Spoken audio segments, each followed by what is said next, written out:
Hello friends, आप सभी को नमस्कार। मैं हितेश कुमार एक बार फिर से आप सभी का ज्ञान कोश यूट्यूब चैनल में स्वागत करता हूं। आज है 17 मार्च और 17 मार्च से जितने भी करंट अफेयर्स बनेंगी वो हम आज की वीडियो में चर्चा करेंगे। इस वीडियो का पीडीएफ आप सभी को ज्ञान कोश टेलीग्राम चैनल पर मिल जाएगा या ज्ञान कोश नाम से ही फेसबुक पेज है, आप लोग कहीं से भी इसके पीडीएफ को डाउनलोड कर सकते हैं। तो चलिए शुरू करते हैं आज की कुछ महत्वपूर्ण करंट अफेयर्स। बात करते हैं सबसे पहले प्रश्न की। तो सबसे पहला आपके प्रश्न आपकी स्क्रीन पे आता है कि ट्रांसजेंडर को राष्ट्रीय कैडेट कोर एनसीसी में प्रवेश करने की अनुमति किस राज्य में दी गई है। तो अब केरल उच्च न्यायालय द्वारा ट्रांसजेंडर जो तीसरा समुदाय होता है हमारे समाज में, उसको राष्ट्रीय कैडेट कोर यानी कि एनसीसी में प्रवेश करने की अनुमति दी गई है।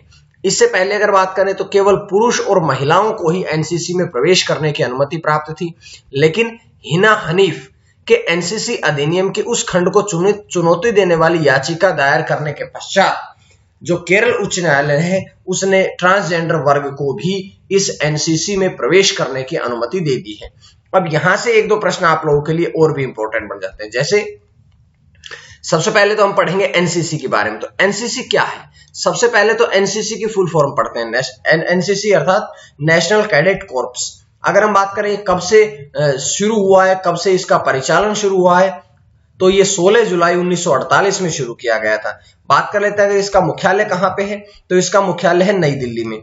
इसके डायरेक्टर जनरल कौन है, महानिदेशक कौन है, तो लेफ्टिनेंट जनरल तरुण कुमार जो है वे एनसीसी के वर्तमान में महानिदेशक है, डायरेक्टर जनरल है। तो ये जानकारी हमने इस प्रश्न के साथ साथ में एनसीसी से संबंधित भी जानने को मिल गई है। उसके पश्चात बात करते हैं अगले प्रश्न की। अगला प्रश्न है कि इंटर पार्लियामेंट यूनियन आईपीयू के अध्यक्ष का एक साप्ताहिक का भारत दौरा है। तो देखिएगा, पहली बात तो यह है कि आईपीयू अर्थात नीचे फुल फॉर्म इंग्लिश में भी लिखी है कि इंटर पार्लियामेंट्री यूनियन जो है ये इसकी फुल फॉर्म है।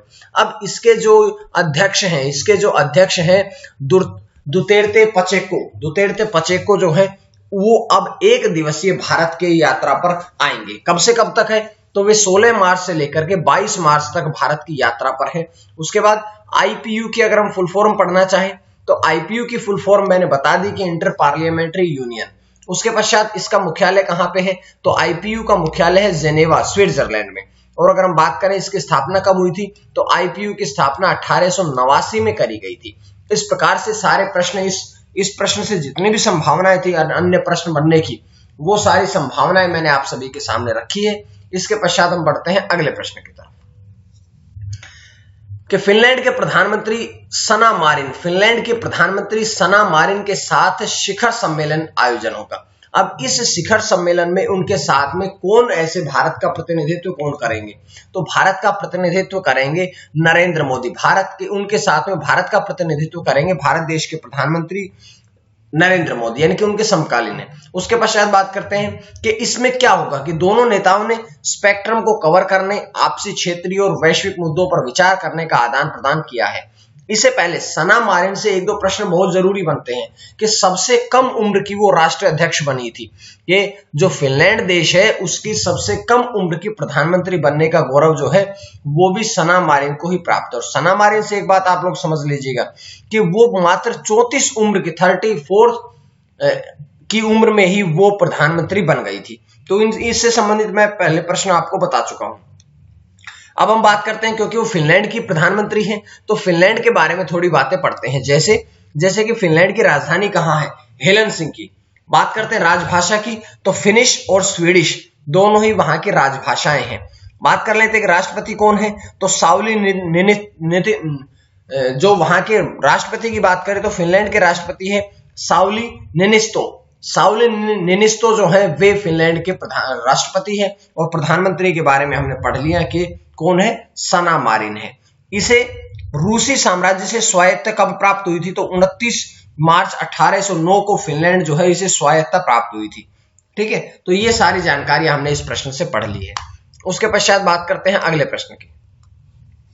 अगला प्रश्न है कि पश्चिम बंगाल के सुरक्षा निदेशक बने हैं। अब पश्चिम बंगाल के नए सुरक्षा निदेशक कौन बने, तो पश्चिम बंगाल के जो नए सुरक्षा निदेशक बने हैं वो है ज्ञानवंत सिंह जो है वे आईपीएस अधिकारी हैं जो कि अब पश्चिम बंगाल राज्य के सुरक्षा निदेशक बने हैं। बात कर लेते हैं कि इससे पहले वो किस पद पर थे। तो इससे पहले जो ज्ञानवंत सिंह थे वे अतिरिक्त महानिदेशक के पद पर थे। लेकिन आपको खबर मिली होगी, अभी मैंने पहले बताया था वीडियो करंट अफेयर में, कि जो ममता बनर्जी है, जो कि मुख्यमंत्री है पश्चिम बंगाल की, उनके ऊपर हमला हुआ था, जिसके पश्चात वे अब इस पद पर नए आसीन कर दिए गए हैं। और उन्होंने इस पद पर पहले थे विवेक सहाय, लेकिन विवेक सहाय का इस घटना के कारण जो कि नंदीग्राम में हुई थी, इस घटना के पश्चात उनके स्थान पर अब ज्ञानवंत सिंह को वहां पश्चिम बंगाल का सुरक्षा निदेशक बना दिया गया है। तो ये सारी जानकारियां मैंने आपको दी है। लेकिन यहां से एक दो प्रश्न और बन जाते हैं, जैसे कि अगर हम बात करें पश्चिम बंगाल की, तो इसकी स्थापना कब हुई थी? पश्चिम बंगाल का गठन हुआ था 26 जनवरी 1950 को। अगर हम बात करें पश्चिम बंगाल में कितने जिले हैं, तो 23। बात करते हैं गवर्नर की, तो जगदीप धनखड़ जो है वे पश्चिम बंगाल के गवर्नर है या राज्यपाल है। बात करते हैं कि लोकसभा की कितनी सीटें हैं, 42। राज्यसभा की कितनी सीटें हैं, 16 है। तो इस प्रकार से पश्चिम बंगाल से संबंधित हमने सभी प्रश्न समझ लिए हैं। उसके बाद प्रश्न नंबर अगले की तरफ बढ़ते हैं, 5वें प्रश्न की तरफ, कि पोषण अभियान पर कार्यशाला का आयोजन किया गया है। अब पोषण अभियान पर कार्यशाला का जो आयोजन हुआ है, ये कहां पर किया गया है? तो ये किया गया है जम्मू कश्मीर में। जम्मू कश्मीर वर्तमान में राज्य नहीं है, बल्कि जम्मू कश्मीर जो है वो अब केंद्र शासित प्रदेश है। एकीकृत बाल सेवा केंद्र विभाग द्वारा इसका आयोजन किया गया और कश्मीर के बांदीपोरा में इस कार्यशाला का आयोजन किया गया। अगर हम बात करें इसका उद्घाटन किसने किया, तो जहूर अहमद मीर ने इसका उद्घाटन किया है। तो इस प्रकार से पूरी जानकारियां मैंने आपको यहां से दी है। लेकिन जम्मू कश्मीर के बारे में थोड़ी जानकारियां और प्राप्त करते हैं। जैसे जम्मू कश्मीर केंद्र शासित प्रदेश कब बना, तो जम्मू कश्मीर 31 अक्टूबर 2019 में केंद्र शासित प्रदेश बना।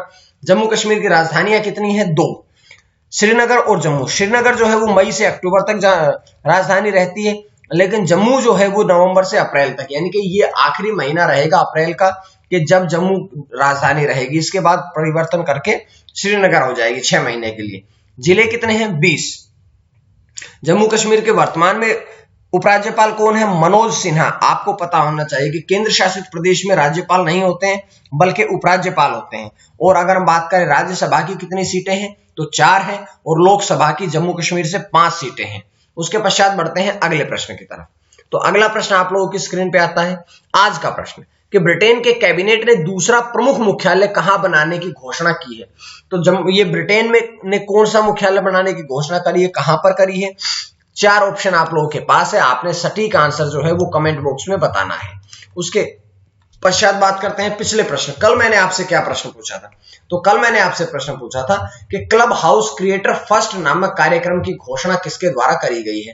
तो ये कार्यक्रम करी गई है क्लब हाउस के द्वारा, जो कि इसके नाम में भी है। और आप सभी का जिसका भी जवाब आया है, बिल्कुल सटीक जवाब आया है, इसके लिए आप सभी को बहुत बहुत बधाई। जिसके बाद प्रश्न नंबर 6 की तरफ चलते हैं, कि बुर्का पहनने पर प्रतिबंध लगाने की घोषणा कहां पर की गई। तो बुर्का पहनने पर प्रतिबंध लगाने की जो घोषणा है, ये अब श्रीलंका देश में भी कर दी गई है। ये जानकारी किसने दी है, तो श्रीलंका के मंत्री शरत वीरसेकरा द्वारा ये जानकारी प्रदान की गई है।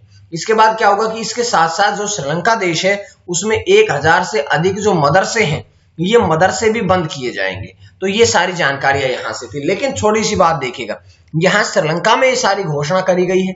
तो श्रीलंका के बारे में बात करते हैं। श्रीलंका की राजधानी कहां है, श्री जयवर्धनेपुरा कोट्टे। इसके बाद में पहले राजधानी कोलंबो थी, जो कि इसका सबसे बड़ा शहर भी था, लेकिन अब हो गई है इसकी राजधानी श्री जयवर्धनेपुरा कोट्टे। उसके बाद बात करते हैं कि राजभाषा कौन कौन सी है। तो जो श्रीलंका है, इसकी राजभाषा है सिंगला और तमिल। यहाँ के राष्ट्रपति का नाम है गोटाबया राजपक्षे। तो इस प्रकार से पूरी जानकारियां जो है वो मैंने आपको दी है। उसके पश्चात बात करते हैं अगले प्रश्न की तरफ। प्रश्न नंबर 7 की तरफ बढ़ते हैं। बड़ा इंपॉर्टेंट प्रश्न है कि विजय हजारे ट्रॉफी के एक संस्करण में, यानी कि एक वर्ष में 8800 से अधिक रन बनाने वाले पहले खिलाड़ी कौन बने हैं। तो पहले खिलाड़ी जो बने हैं वे बने हैं पृथ्वी शॉ। देखिएगा, विजय हजारे ट्रॉफी के एक संस्करण में अभी तक किसी भी बल्लेबाज ने 800 से माफ कीजिएगा 800 से अधिक रन नहीं बनाए। तो अब पहले खिलाड़ी बने हैं पृथ्वी शॉ। अब बात करते हैं उनके बारे में कि विजय हजारे ट्रॉफी जो है ये रणजी ट्रॉफी, वनडे ट्रॉफी के नाम से भी जानी जाती है। उसके बाद बात करते हैं कि माना जाता है कि रणजी वनडे ट्रॉफी के रूप में भी इसे जाना जाता है। वर्ष 2002-2003 में सीमित ओवरों के एक रूप में इसे टूर्नामेंट को शुरू किया गया था। तो बात करें अगर कि विजय हजारे ट्रॉफी को कब शुरू किया गया था, तो इसे शुरू किया गया था 2002-2003 में इसका पहला संस्करण हुआ था। इसके बाद बात करते हैं कि घरेलू प्रतियोगिता है और भारतीय क्रिकेटर जो है वो विजय हजारे के नाम पर इसका नाम रखा गया है। बात कर लेते हैं कि अंतिम टूर्नामेंट जो था वो 2019-20 में किया गया था।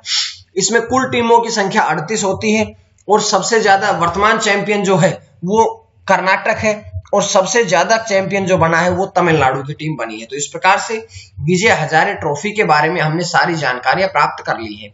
उसके बाद बढ़ते हैं अगले प्रश्न की तरफ कि काला नमक चावल महोत्सव का आयोजन किया गया। तो ये जो काला नमक चावल महोत्सव है इसका आयोजन कहां पर किया गया? इसका आयोजन जो है ये 3 दिवसीय था, जो कि उत्तर प्रदेश के सिद्धार्थनगर जिले में इसका आयोजन किया गया है। अब ये देखिएगा 13 से 15 यानी कि 3 दिवसीय महोत्सव रहा जिसका आयोजन किया गया। इसका उद्घाटन किसने किया? तो उत्तर प्रदेश के मुख्यमंत्री योगी आदित्यनाथ द्वारा इसका आयोजन किया गया।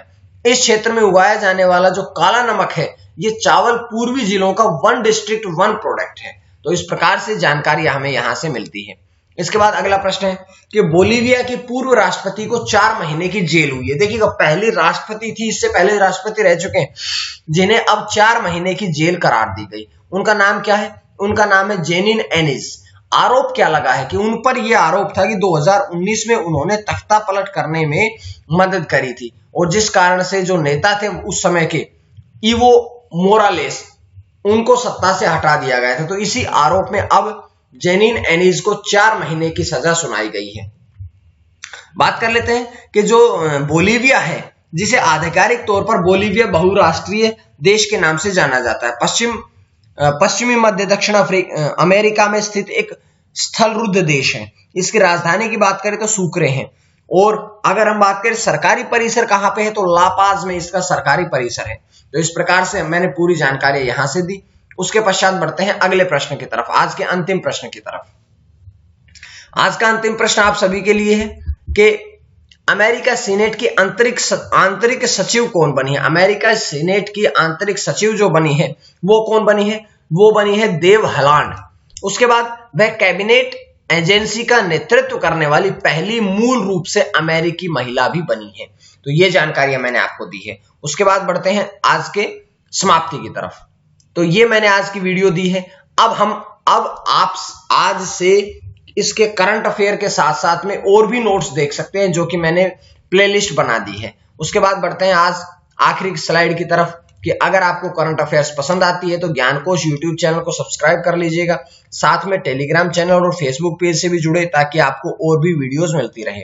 आज के लिए इतना ही। मां सरस्वती की कृपा आप सभी पर बनी रहे। आप सभी का बहुत बहुत धन्यवाद।